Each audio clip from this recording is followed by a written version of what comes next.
Hey, this is Dr. Nikki Weiner. I'm the clinical director and lead ergonomic specialist with the Rising Workplace. And this video is to walk you through an example of what our virtual self-assessment tool might look like. So the user is provided with a link that can be used on a mobile device or a computer.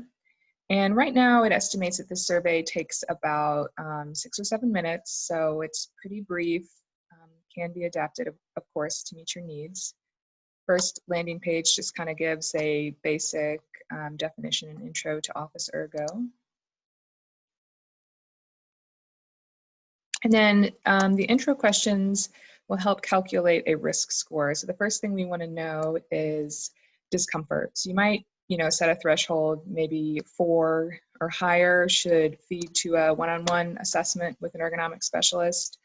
And notice we use the word discomfort. We really don't need any personal health information here. In fact, we probably want to avoid that. Although this is a secure platform, generally when it comes to ergonomic assessments, we can use the word discomfort or fatigue, and that's sufficient.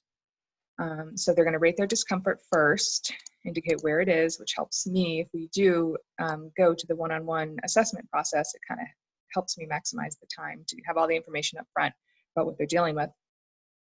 Height can come into risk as well, because people that are very tall or very short are what we call anthropomorphic outliers. So oftentimes they're not a good fit for their environment, or an average office chair.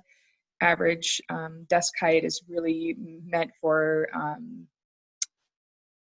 more, an 95th percentile. So if you're the 5th percent outlier on either end, you might need some special attention when it comes to ergonomics. Hand dominance. And then, anybody that's reporting 7 or 8 or more hours at the computer every day might play into the risk score too. We'll just kind of set those parameters. So each section will likely start out with a video to kind of give a visual of what these questions are asking for. So, everybody learns differently. It kind of helps to kind of see it presented visually. So I'm just going to play this one.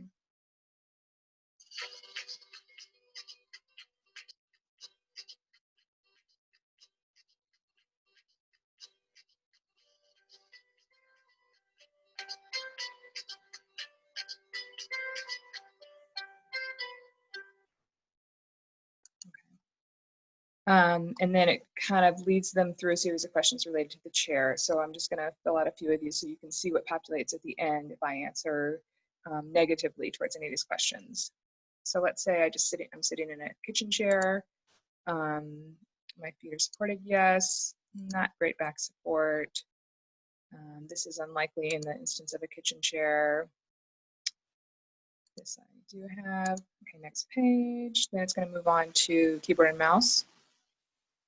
So this is a common problem for sitting at a kitchen table. So I'm going to answer no.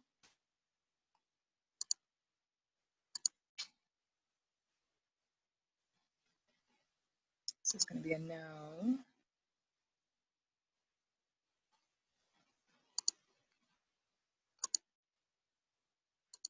And then again, kind of as many pictures that will help users kind of understand what the language is, and we try and use layman's terms as much as possible.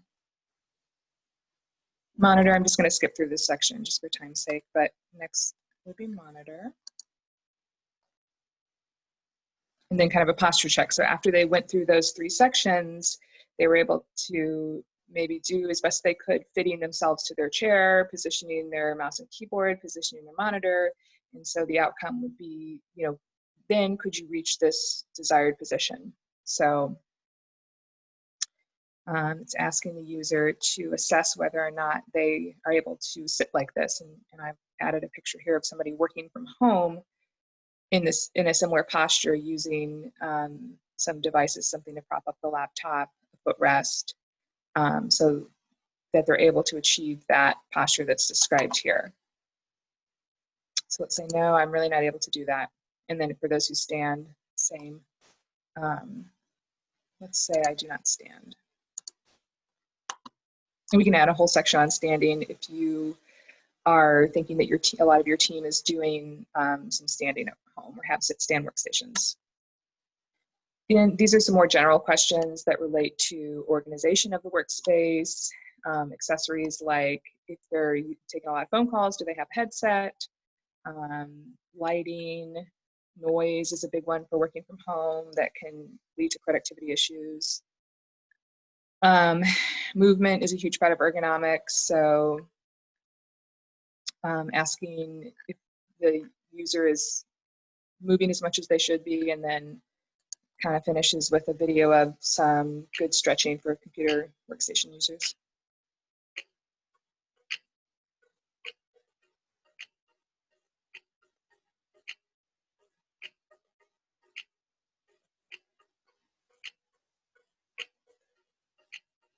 You know, in these videos, because of the current situation, we've been obviously working from home and developed a lot of this content from my home office. So ideally, I'd like it to represent a larger demographic other than just myself, but it's something we could work on for sure.